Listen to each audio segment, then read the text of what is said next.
Um, all right, so we've got Luke, we've got David, we've got people. That took about 20 minutes of time we didn't have, but what are we going to do with Christopher Young? Maybe we could put it on the record, but my understanding is we've agreed to a global offer upstairs, so it will be, they'll all be bound over. Is Mr. Young here? Yes, Judge, he's in custody. He also wants to be heard on bond. The court will consider it before the waivers are entered. Would you prefer to do them on the record? I do have waiver sheets, but they're unsigned. I've got the waivers here. I'll do them on the record. That's going to take us a bit. All right, Michelle, or is he already getting him? Young, Christopher Young? I presume so, Your Honor. In which case are you folks here on? Okay, in which case are you on, sir? Oh, I thought you were in custody. Mr. Young is in custody. Oh, but you're here on that case? Yeah. Okay, gotcha. Are you Mr. Treestrom? Yes, sir. We got to deal with your circumstance. You have an open warrant for your arrest for a domestic assault earlier this month. Oh, don't let him leave. Luke, do you have all the waivers in Young? I do, yeah. All right, I have you got them. four. All right. I think it'd be easier if Mr. Young just signed it next to me. All right, that's fine. Good afternoon. Thank you for your patience. We've been in here working on some other stuff. Are you Christopher Allen Young? Yes, I am. Mr. Young, you have 4 cases scheduled for this afternoon. Your lawyer, Luke Knopfinger, is here. Also, prosecuting attorney David Marvin. Their attempt is to get all 4 of these cases bound over to circuit court and try to resolve everything in what we refer to as a global resolution. That means take care of all the cases at once. File number 23889 alleges that you did assault Matthew Treestrom with a jackhandle, but without intending to inflict great bodily harm. That's called felonious assault. It's punishable by up to 4 years in prison and a fine of up to $2,000.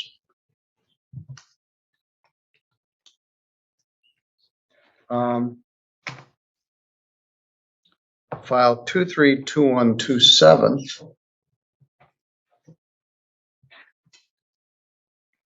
It is alleged that on or about May 1st, you maliciously or injured a car that belonged to Jamie Pierce.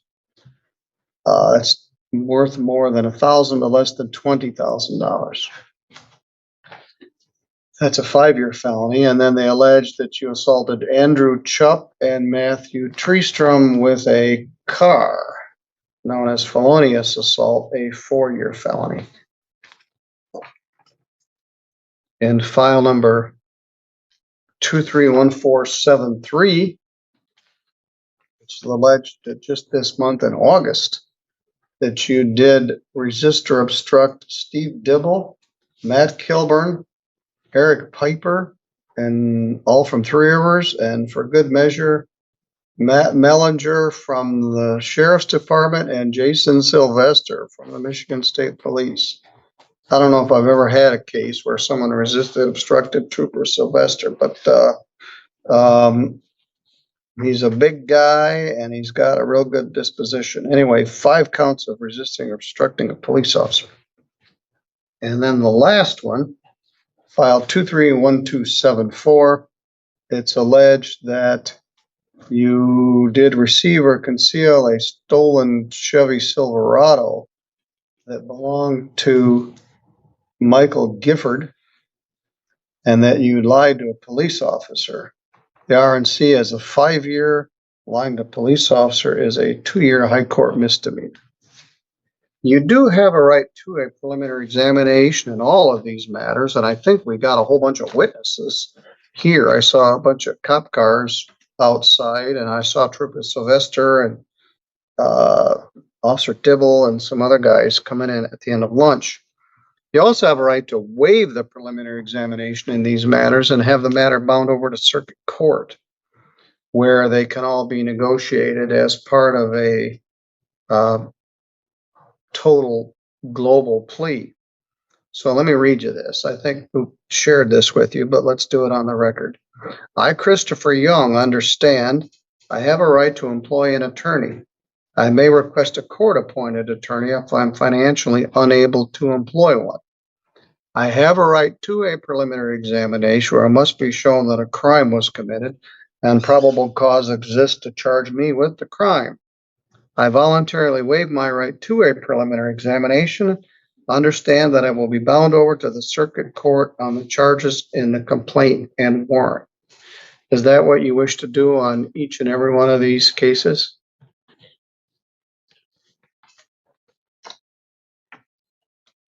Yes. All right. And you've signed those. Right.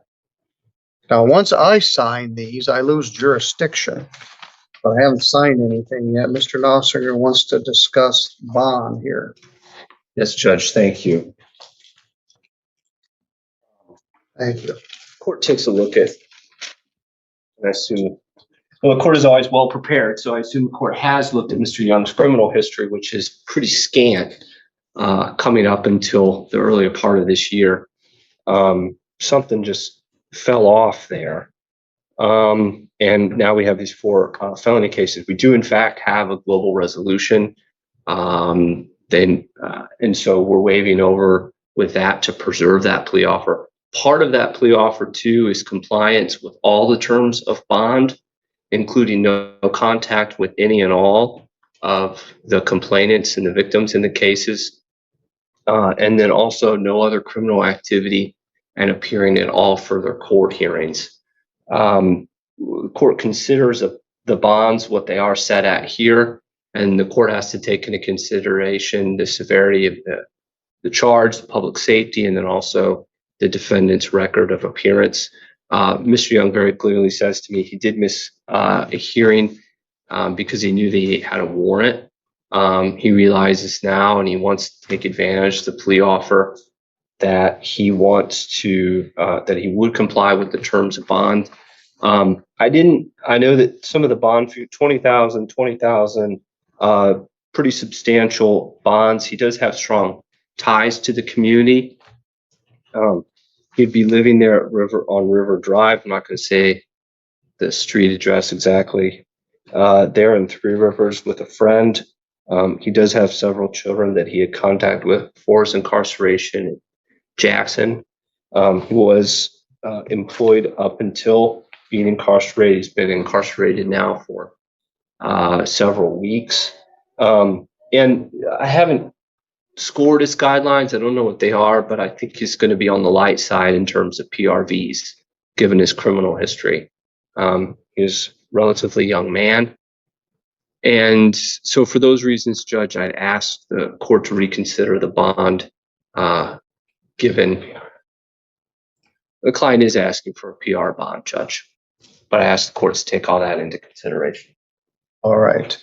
Mr. Marvin, do you have any position on this? I would not agree with the PR bond. There are signs that something did go awry. I think if I were to guess, I would say it was introduction of drugs and introduction of whatever company he was keeping. Because it's true that he went from 0 to, I think somebody said 900 miles an hour in a matter of weeks. And he racked all this up. But this was out of control. And 3 of these cases, we have felony assaults. And again, it could be the people he's running with, but it just was out of control. And I think a PR bond is too generous for a person with this many charges and this serious of an offense or offenses. I don't have a problem if it's relaxed a bit, but there's got to be some kind of something more than a PR. All right. One of the complainants, Matthew Treestrom, has an open warrant for assaulting Taylor Young. So I think part of the issue is you have 2 men seeing the same woman. And that led to some of this conduct. Judge, I think that's his sister. His sister? All right. Then I'm not sure what this is about. But he certainly did go from 0 to 900 He was on bond on some of these when he committed the others. And what causes me the most concern is this fighting with all the on-duty police officers at the same time. Your Honor, to be clear, that was hiding away in an attic of an apartment. It was about a 45-minute standoff that included chemicals to try to drive him out. All right. Well, So at the River Drive Apartments? Yeah. So they nuked, wasn't there? Riverside, yeah. Riverside townhouses? Yes, Whose apartment was it? Amanda's. Amanda. I don't know what last name. So they nuked the whole building so on Just the attic. April 8th, you allegedly assaulted Mr. Treestrom with a tire iron. You got arrested on June 18th. You posted bond on June 22nd. Then you failed to appear for your pre-exam conference. So you were AWOL on that bond. Then you had the malicious destruction and 2 counts of assault, May 1st. And you got arrested on August 7th when they arrested you for failing to appear on the other case. On July 5th was the RNC stolen vehicle. You were on bond AWOL at the time that occurred. And then when they did finally arrest you on August 5th, you hid in the attic. Bond in the assault was originally $2,000, raised to $20,000 cash or surety when you failed to appear. Bond in the automobile assault and the malicious destruction is $20,000. Bond in the receiving, concealing, and lying to a police officer is $20,000 cash or surety.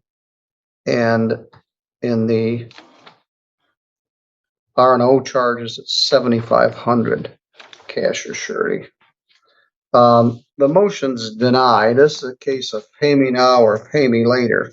There's going to be a global plea offer. You were charged with a crime, posted a bond, failed to appear, committed 3 more crimes, 2 of which were assaultive, hid from the police, and you'll get credit for all the time you're serving, but I don't see the sense of letting you out just to go back into court, into jail. And you failed to appear and you committed other crimes while on bond, including assaultive offenses. So you can bring the matter up again in front of Judge Stutzman, but the motion in all cases to reduce bond is denied, and you can address it in circuit court. My advice is get this case moving faster rather than slower and get to a resolution. All right, you're free to go. That's what I'm gonna do. All right.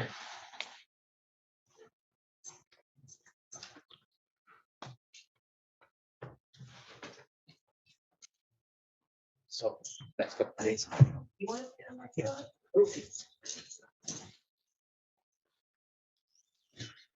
All right, Jeremy, don't go away.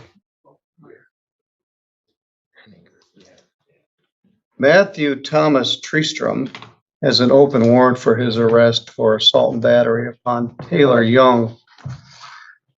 It's alleged that